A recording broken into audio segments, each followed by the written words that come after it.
गलती करते हैं तो आपको इसका परिणाम जरूर भुगतना ही होगा।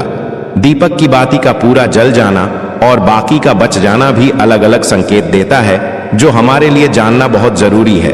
तो इन्हीं सब बातों को जानने के लिए इस वीडियो में अंत तक हमारे साथ बने रहिएगा। दोस्तों, जब हम पूजा करते हैं तो हमारा दीपक कभी कभी अचानक से बुझ जाता है और कभी कभी ऐसा होता है कि हमारी पूजा होने के बाद हम उस दीपक को भगवान के सामने जलता छोड़ देते हैं, लेकिन कुछ समय के बाद में दीपक खुद बखुदा जली बाती और घी बचा रह जाता है। और कभी कभी तो हमारे दीपक की बाती पूरी जल जाती है और उसमें फूल भी बन जाता है। तो इनके अलग अलग नकारात्मक और सकारात्मक परिणाम होते हैं। तो सबसे पहले यह जानते कि अगर हमारे दीपक में फूल बन रहा है तो इसका क्या मतलब होगा। प्रिय मित्रों, अगर हमारे दीपक की बाती में फूल बन रहा है तो इसका सीधा सा मतलब है कि भगवान ने हमारी प्रार्थना को स्वीकार कर लिया है और वह हमारी पूजा से प्रसन्न है। इसका संकेत वह बाती में बने इस फूल के माध्यम से देते हैं। अगर आपके घर में दिव्य शक्तियां मौजूद हैं और आपके साथ साथ वह भी ईश्वर की पूजा में अपना ध्यान रखती हैं, तो आपकी दीपक की बाती में एक से ज्यादा फूल बनते हैं और कभी कभी साथ ही किसी भी देवी देवता का रूप भी दिखने लगता है। तो अगर आपके दीपक की बाती में फूल बन रहा है तो आप सच में बहुत भाग्यशाली हैं। इसी के साथ दीपक जलाने के भी कुछ खास नियम आपको जरूर जानने चाहिए। दोस्तों, अगर आप पहले से जले हुए दीपक में अपनी बाती रखकर जलाते हैं तो ऐसा करने से दुर्भाग्य आपका पीछा कभी नहीं छोड़ता है।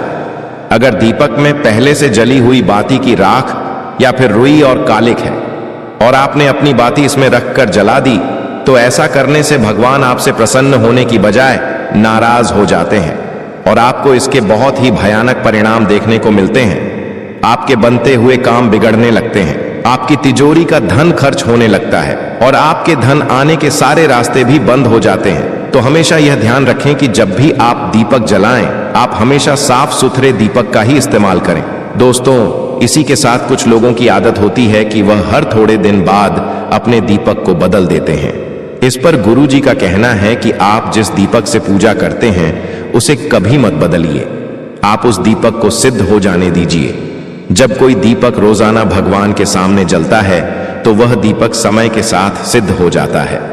भगवान की सकारात्मक ऊर्जा उस दीपक में आ जाती है और जब भी आप वह दीपक जलाते हैं तो आपका तन और मन दोनों पवित्र हो जाते हैं। तो आप हर रोज उस दीपक को साफ कीजिए, फिर उसमें बाती रखकर जलाएं। आप जितनी बार भी दीपक जलाएं उतनी बार उस दीपक को साफ करके बार बार उसी दीपक में बाती जलाएं। लेकिन अगर आप गलती से भी उस दीपक को बदलते हैं तो आपकी तरक्की में रुकावट आ सकती है। इसलिए आप अपने दीपक को कभी भी मत बदलना। 10 साल 20 साल तक आप उसी दीपक में लगातार बाती जलाएं, इससे आपका दीपक सिद्ध हो जाएगा और आप इसका चमत्कार अपने घर में भी देख सकते हैं। अगर आपके घर में कोई भी रोगी हो, बीमार हो या किसी का बुखार नहीं जा रहा हो, तो आप इस दीपक को थोड़ी देर के लिए किसी बर्तन में डालिए और अब उस रोगी को यह पानी पिला दीजिए। 10 से 15 मिनट के भीतर उसका बुखार उतर जाएगा। वहीं अगर आपके घर में किसी को नजर लगी हो या फिर आपके व्यापार में किसी की नजर लगी हो, आपका धंधा अच्छे से नहीं चल रहा हो, तो भी आप इस दीपक को तांबे के बर्तन में पानी भरकर उसमें डाल दीजिए और रात भर के लिए छोड़ दीजिए। अगले दिन सुबह पानी का छिड़काव अपने घर में और अपनी दुकान पर करिए। ऐसा करने से आपको साफ साफ परिणाम दिखाई देंगे, क्योंकि जब हम लगातार एक ही वस्तु का प्रयोग अपनी पूजा में करते हैं तो वह वस्तु शुद्ध हो जाती है। भगवान की जो ऊर्जा होती है वह उस वस्तु में समा जाती है। तो कभी भी अपने मंदिर के दीपक को बदलने की गलती ना करें। दोस्तों, अगर आपके मंदिर का दीपक टूट जाता है या फिर खराब हो जाता है या खंड हो जाता है, तभी आप उस दीपक को बदल सकते हैं। लेकिन फिर भी आप उस दीपक को ना फेंक, बल्कि इसे अपने घर में संभाल कर रखें, क्योंकि यह भगवान की सकारात्मक ऊर्जा का भंडार होता है।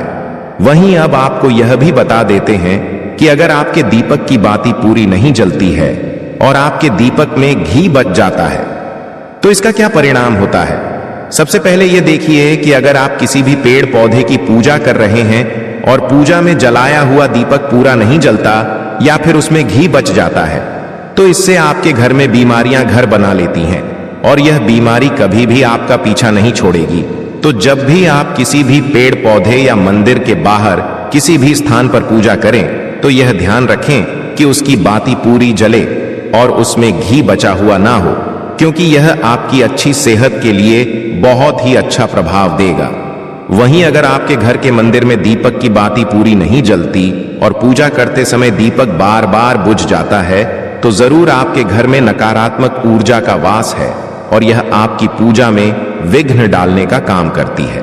दोस्तों, हमारे घर में अगर कोई बुरी शक्ति होती है या फिर कोई ऐसी ऊर्जा होती है जो यह नहीं चाहती कि आपके घर में भगवान की कृपा हो और सकारात्मक ऊर्जा हो, तो यह आपकी पूजा सफल नहीं होने देती।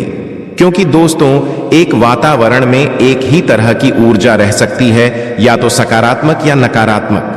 जो बुरी शक्तियां होती हैं वह यह कभी भी नहीं चाहती कि आपके घर में देवी देवताओं की कृपा हो। अगर आपके घर में भगवान ने अपनी कृपा की तो उन बुरी शक्तियों और ऊर्जा का प्रभाव खत्म हो जाएगा। इसलिए यह शक्तियां चाहती हैं कि आपकी पूजा में रुकावटें आए। इन्हीं के प्रभाव से हमारा दीपक बार बार बुझ जाता है या फिर दीपक की बातें पूरी नहीं जलती। इस सब से बचने के लिए आपको सच्चे मन से भगवान का स्मरण करना चाहिए। जब भी आप दीपक जलाएं, भगवान से प्रार्थना करें कि आपके आसपास जितनी भी नकारात्मक ऊर्जा हो वह आपसे दूर रहे और भगवान की कृपा आप पर बनी रहे। ऐसी शक्तियों से बचने के लिए जब भी आप दीपक जलाएं, गंगा जल से एक गोल घेरा बना लें और उस घेरे में दीपक को रखें, क्योंकि दोस्तों, गंगा जल को बहुत ही पवित्र माना गया है और महादेव का वरदान भी गंगा जल को प्राप्त है। गंगा जल में सबसे पहले तो कोई भी बुरी शक्ति प्रवेश नहीं कर सकती, इसलिए गंगा जल कभी खराब नहीं होता और हर तरह की ऊर्जा को सकारात्मक ऊर्जा में बदल देता है। अगर आप गंगा जल से बने गोल घेरे में दीपक को रखेंगे तो यह आपकी पूजा में किसी भी शक्ति को बाधा नहीं बनने देगा और कोई भी नकारात्मक शक्ति आपके दीपक को बुझा नहीं पाएगी। आप निर्विघ्न अपनी पूजा संपन्न कर पाएंगे और देवी शक्तियां भी आपके जीवन में अपनी कृपा और आशीर्वाद बनाए रखेंगी। तो दोस्तों, आशा है कि आपको आज की जानकारी बेहद पसंद आई होगी और आनी भी चाहिए। भक्तों, अगर आपको यह वीडियो पसंद आया हो तो कृपया इसे लाइक करें और कमेंट में लिखें जय माता लक्ष्मी। आपकी प्रतिक्रिया हमारे लिए बहुत ही महत्वपूर्ण है।